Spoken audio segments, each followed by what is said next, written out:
Hello बच्चों के एसन chemistry classes में बेटा आपका बहुत बहुत स्वागत है। आज के जो हमारी 3 रिएक्शन है ये बहुत इंपॉर्टेंट है और पेपर में हर साल ये 3 रिएक्शन पूछी जाती हैं, ताकि आपको मैं ये वीडियो इसलिए लाया हूँ कि 3 रिएक्शन ऐसी हैं जो आपके पेपर में हर साल आ रही हैं। तो देखिए एक एक करके हम इन रिएक्शन को समझेंगे, बिल्कुल देर नहीं करेंगे। चलिए स्टार्ट करते हैं।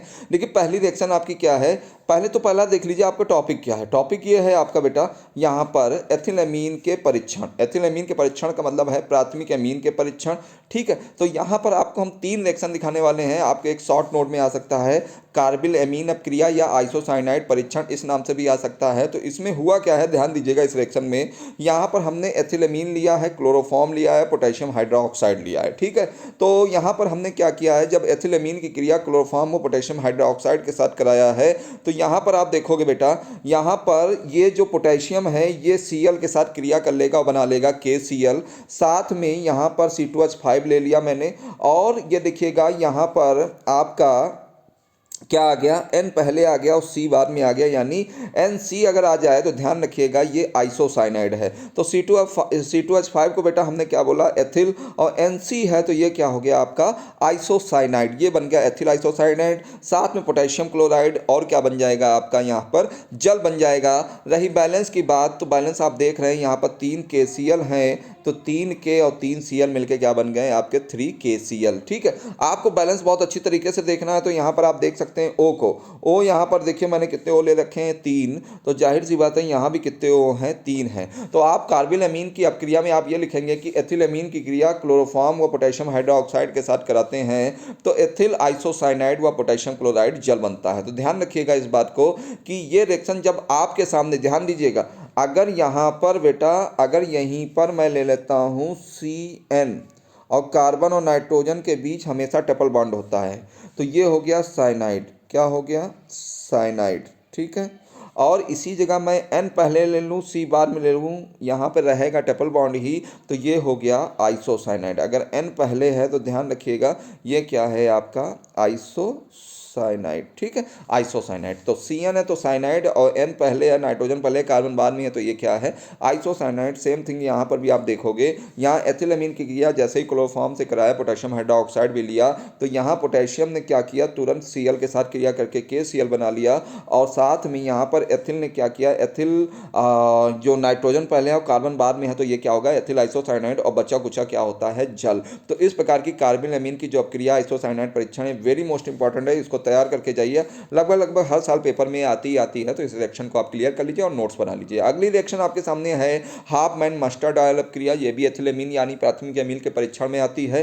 हाफ मैन मस्टर्ड ऑयल में ध्यान दीजिएगा, यहाँ पर क्या है, यहाँ एथिलअमीन की क्रिया जो हो रही है यहाँ पर कार्बन डाइसल्फाइड से हो रही है, यानी किससे हो रही है, कार्बन डाइसल्फाइड। कार्बन डाइसल्फाइड जैसे का CO2 होता है आपका, सॉरी यहाँ पर देखेंगे आप CO2 होता है, उसी जगह इस CO की जगह पर देखोगे यहाँ पर क्या लिख दिया, S लिख दिया, सल्फर लिख दिया, तो ये हो गया कार्बन डाइसल्फाइड। तो ध्यान रखिएगा यहाँ पर एथिलअमीन की क्रिया जब कार्बन डाइसल्फाइड और मर्क्यूरी क्लोराइड के साथ कराया, देखिए मर्क्यूरी क्लोराइड HgCl2 है, और Hg2Cl2 अगर लिखा हुआ है तो वो मर्क्यूरस क्लोराइड है। और बना बेटा इधर क्या, जब हमने एथिलअमीन और कार्बन डाइसल्फाइड और मर्क्यूरी क्लोराइड ले लिया तो ये बना एथिल।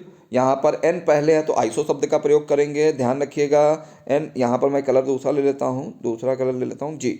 यहाँ पर C2H5 को क्या बोला, एथिल, N पहले है तो आइसो, और यहाँ सल्फर के लिए क्या यूज़ किया, थायो, और यहाँ पर C बाद में है तो साइनेट बोलेंगे, ना कि साइनाइड बोलेंगे। नाम बोलने का तरीका बिल्कुल ध्यान रखिएगा। ये C2H5 को बोला एथिल, N पहले है तो आइसो, और C यहाँ पर S के लिए क्या यूज़ किया, सल्फर के लिए थायो, और C बाद में आया, ये हो गया साइनेट, एथिल आइसो साइनेट। और ये मर्करी जो है, जो Hg है, वो सल्फर के साथ क्रिया करके मर्क्यूरिक सल्फाइड बन गया, और साथ में बचा कुचा क्या, HCl यानी हाइड्रोजन क्लोराइड। रही बैलेंस की बात, तो आप बैलेंस देख लीजिए, यहाँ पर यहाँ Cl देख लीजिए कितने हैं, 2 Cl हैं, और यहाँ भी Cl देखिए कितने हैं आपके, 2 Cl हैं। आप इस रिएक्शन को देखिएगा, उसकी बिल्कुल बैलेंस होगी, और मुझे कमेंट के माध्यम से जरूर बताइएगा कि ये आपकी रिएक्शन जो है ये प्रेजेंट टाइम में ये आपकी बैलेंस है कि नहीं बैलेंस है। तो इसकी हिंदी कैसे लिखेंगे, ध्यान दीजिए।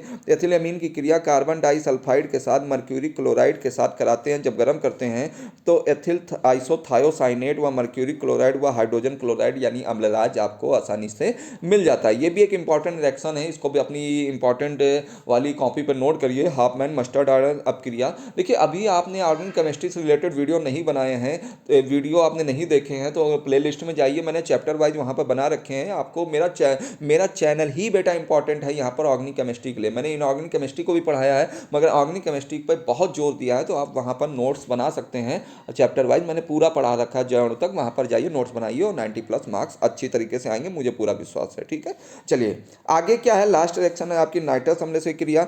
नाइट्रस अम्ल यहाँ भी एथिलेमीन लेंगे, जाहिर सी बात है। एथिलेमीन कलर थोड़ा सा बदल लेते हैं। एथिलेमीन की क्रिया जब नाइट्रस अम्ल, यहाँ पर HNO2 है नाइट्रस अम्ल, और इसी जगह पे अगर ये HNO3 होता तो इसको क्या कहते हैं, नाइट्रिक अम्ल कहते हैं। और प्रेजेंस ऑफ बेटा क्या है यहाँ पर, सोडियम नाइट्राइड व HCl की उपस्थिति में, हमने यहाँ पर सोडियम नाइट्राइड व HCl यानी हाइड्रोजन क्लोराइड की उपस्थिति में कराया। तो यहाँ पर जहाँ जहाँ मेरी बिंदी रखी हुई है यहाँ पर नाइट्रोजन गैस निकल गई, साथ में जल निकल जाएगा, और क्या बचेगा, एथिल अल्कोहल। यानी एथिलेमीन की क्रिया नाइट्रस अम्ल के साथ सोडियम नाइट्राइड व हाइड्रोजन क्लोराइड की उपस्थिति में कराते हैं तो एथिल अल्कोहल, नाइट्रोजन व जल आपको आसानी से मिल जाएगा। रही बैलेंस की बात तो आप देख सकते हैं यहाँ पर कितने ओ हैं, 2 ओ हैं। यहाँ पर आप देख लीजिए कितने ओ हैं, यहाँ पर 2 ओ हैं। यहाँ भी देखिए 1 ओ और ये ओ, टोटल ओ कितने हो गए आपके, 2 ओ हो गए। इस प्रकार नाइट्रस अम्ल से क्रिया एथिलेमीन के परीक्षण में आपकी आती है। आई होप आपको तीनों रिएक्शन ये अच्छी तरीके से समझ में आ गई होगी, चाहे वो नाइट्रस अम्ल से हो, चाहे आपकी हाफमैन मस्टर्ड ऑयल क्रिया हो, चाहे कार्बिल अमीन हो। कार्बिल अमीन की बहुत इंपॉर्टेंट है ये रिएक्शन, इस चीज़ को तो बहुत अच्छी तरीके से तैयार करिएगा, ये पेपर में बहुत पूछा जाता है। तो मैं आशा करता हूँ कि आपको ये रिएक्शन बहुत बढ़िया समझ में आई होंगी। एथिलेमीन के परीक्षण के नाम से ये आ सकता है या प्राथमिक अमीन के परीक्षण के नाम से आ सकता है। तो इस वीडियो को पूरा आप देखें और साथ ही साथ वीडियो को शेयर कर दिया करें और सब्सक्राइब करना ना भूलो यार, सब्सक्राइब कर दिया करो, जिससे क्या होता है कि मोटिवेशन मिलता है कि हाँ लोग इंटरेस्ट हैं, वरना लगता है कि क्या यार बस हम बनाए चले जा रहे हैं, देख कोई नहीं रहा है। तो आज के लिए इतना ही काफ़ी है। जय हिंद, जय भारत, धन्यवाद, भारत माता की।